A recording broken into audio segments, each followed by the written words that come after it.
नमस्कार प्रणाम। हम आप सबके भाई बेटा भोजपुरी गायक मनुराज सिंगर ब्लॉग में आप सब लोग के एक बार फिर से स्वागत बा।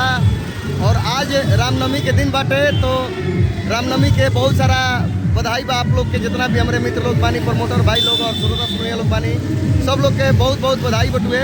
और आज रामनवमी है तो पूरा आरा टाउन में रामनवमी के जुलूस निकलेला पूरा ऑल इंडिया में। तो हालांकि हमने के आरा घर बा हमार, तो आई हम दिखा रहा बानी रामनवमी के जुलूस सब भाई लोग के।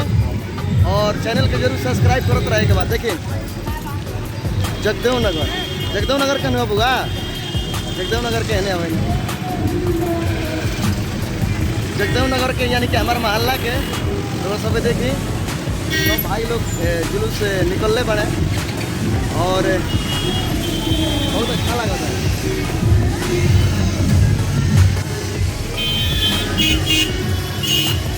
बहुत ज़्यादा भीड़ बा जुलूस के चलते और बिजली भी कट चुकल बटुए, तो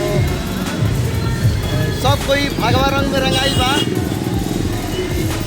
जय श्री राम के नारा लाग रहा बा और बहुत अच्छा लागता।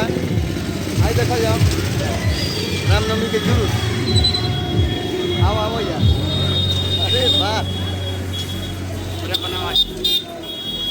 भाई पूरा एकदम झंडा बना रहे हैं सब भाई लोग जुलूस पर है। सब कोई एक रंग में, आज भगवा रंग के रंग में सब कोई लगा दिल बा, जय श्री राम के नारा लग रहा बा और बहुत ज़्यादा भीड़ भी बा। और रामनवमी के चलते जुलूस के चलते गाड़ी धीरे धीरे भी जा रहा बा, नहीं देखा जाओ। और आज रामनवमी बा तो बहुत सारा भीड़ भाड़ भी बा रोड पे, और देखते बानी पूरा जुलूस लागल बा पूरा बढ़िया से। थोड़ा सा बचाइए कि भाई पूरा डीजे जगदेव नगर में पूरा डीजे उजे लागल बा पूरा।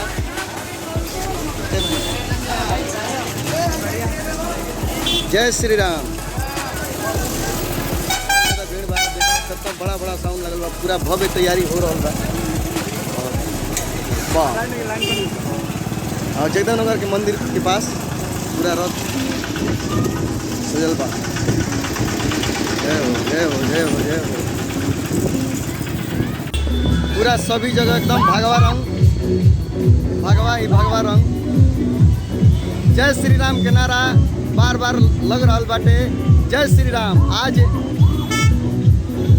नवमी बा और पूरा आरा टाउन में जुलूस निकल रहा बाटे, ताई देखल जाओ जुलूस के आनंद रुआ सवेली मनुराज सिंगर ब्लॉग में।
एकदम गूंज रहल बा।